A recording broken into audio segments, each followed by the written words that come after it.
નમસ્કાર દર્શક મિત્રો, આપ જોઈ રહ્યા છો the Times of Mahisagar news. નજર કરીએ આજના મુખ્ય સમાચાર પર।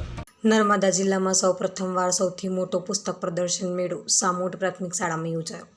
સામોટ પ્રાથમિક શાળામાં દર મહિને એકવાર પુસ્તક પ્રદર્શનનું આયોજન કરી વિદ્યાર્થીઓને મનગમતા પુસ્તક વાંચન માટે આપવામાં આવે છે। બાળકો દ્વારા ઊંડાણપૂર્વક વાંચન થઈ શકે તે માટેનો પૂરતો સમયગાળો આપવામાં આવે છે। પુસ્તકોના વાંચન દ્વારા બાળકોમાં જીવનલક્ષી મૂલ્યોનો વિકાસ થાય છે, વ્યવસાયલક્ષી મૂલ્યોનો વિકાસ થાય છે। બાળકો ઉત્સાહથી પોતાના મનગમતા પુસ્તકોની પસંદગી કરે છે। નર્મદા જિલ્લામાં સૌપ્રથમ દર મહિને શાળાના તમામ વિદ્યાર્થી માટે ભવ્યથી ભવ્ય પુસ્તક પ્રદર્શન કાર્યક્રમનું આયોજન કરવામાં આવે છે।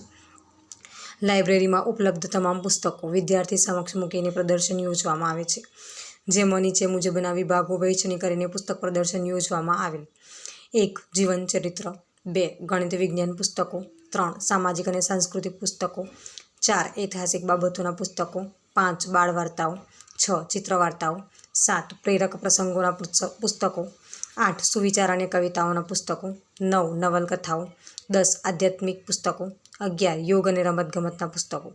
પુસ્તક પ્રદર્શનના હેતુઓ: વાંચનમાં રસ, રુચિ વધે તે હેતુથી સફળ આયોજન કરવામાં આવ્યું। અત્યાધુનિક યુગમાં બાળકો મોબાઈલ પાછળ ખોટી ટેવને બદલે પુસ્તકોનું વાંચન કરીને બૌદ્ધિક ક્ષમતાનો વિકાસ થાય તે અર્થે આ સફળ આયોજન થયું। વિસ્તારના પડે પરના સમાચાર જોવા માટે અમારી channel the Times of Mahisagar ન્યૂઝને લાઇક, શેર અને સબસ્ક્રાઇબ કરો।